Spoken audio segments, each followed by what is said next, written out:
Have you ever noticed how a simple stroll that used to leave you feeling refreshed now sometimes makes you more tired than before? It's not your imagination, and it's certainly nothing to be ashamed of. After all, our bodies change with age, and what worked for us a decade or two ago might not feel quite as good now. Many of us have heard our entire lives that walking is one of the best exercises around. We've been told it's low impact, easy to start, and great for just about everything from the heart to the waistline. But as we move into our 70s and beyond, some doctors are beginning to raise a gentle warning. Walking too much can actually speed up certain aspects of aging if we're not careful. It sounds surprising at first, doesn't it? After all, you might be thinking, walking is supposed to be good for me. How can it do any harm? The truth is, it's not that walking itself is bad. The real issue lies in how we walk, how often we walk, and whether we're listening to our body's natural signals. We're going to talk about some of the reasons why too much walking at this stage in life can become counterproductive. And we'll explore some helpful ways to keep you active without overdoing it. Imagine this.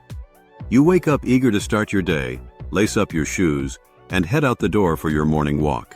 At first it feels wonderful. You're getting fresh air, moving your muscles, and greeting your neighbors.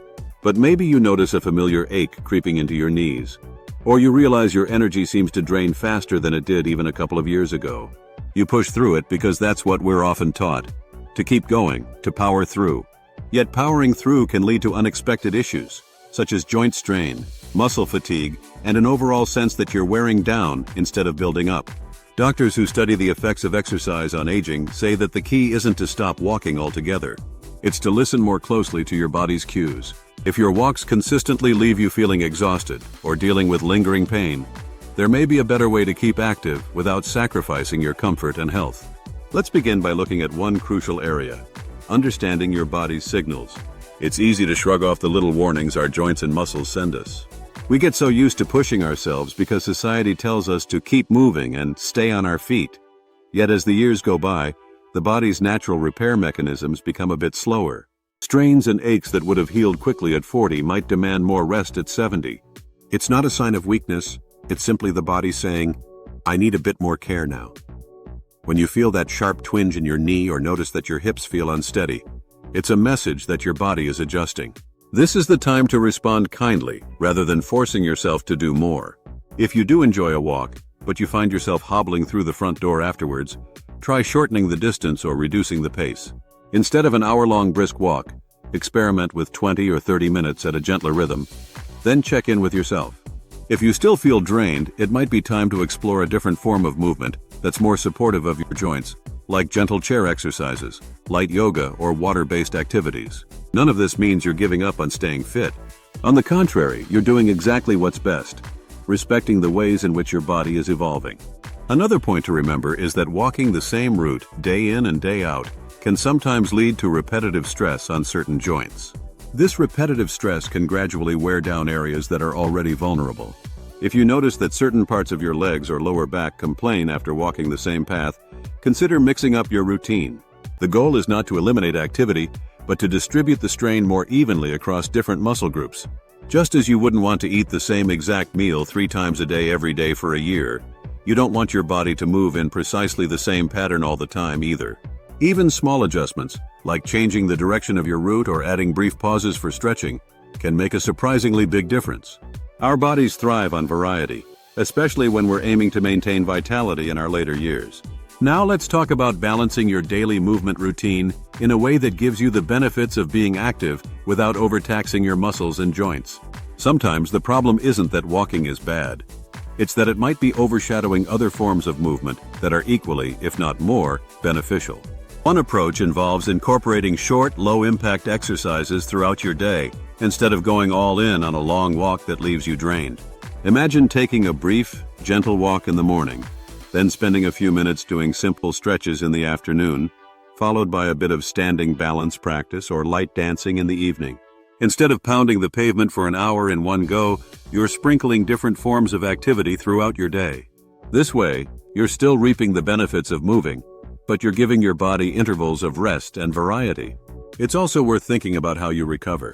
People sometimes overlook rest and relaxation, but they are vital components of an overall healthy routine.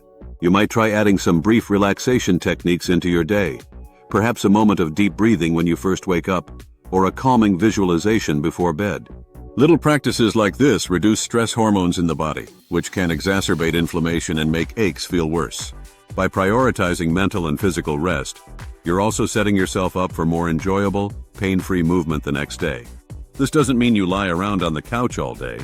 It just means you're intentionally balancing movement with the kind of rest that leaves you feeling rejuvenated. All these strategies revolve around a single principle: gentle awareness. Whether you're noticing how your feet land on the sidewalk, paying attention to a slight twinge in your knees, or practicing a moment of quiet breathing, the idea is to stay in touch with what your body is telling you. The notion that more is always better simply doesn't hold true once we cross a certain age, and trying to force ourselves to keep up with a routine that no longer feels good can do more harm than good. That's why we're taking a step back and exploring a more balanced approach. We want to maintain health and independence for as long as possible, and sometimes that means setting aside old habits and embracing new, more suitable ones. By recognizing when too much walking might be doing you a disservice, you can start to protect your joints from unnecessary wear and tear. It's a simple shift in mindset, but it could make all the difference in how you feel every day. The nice thing about it is that you don't have to quit walking if it's something you truly enjoy.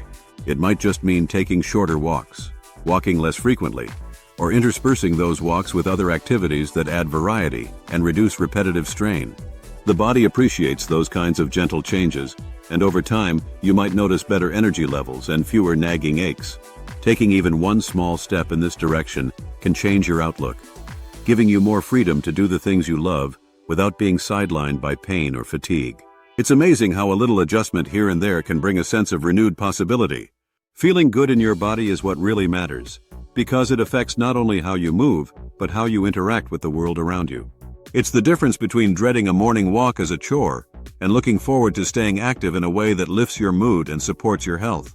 And once you start to see the benefits of being mindful about your movement, it becomes easier to explore other ways to stay fit that feel equally manageable and rewarding.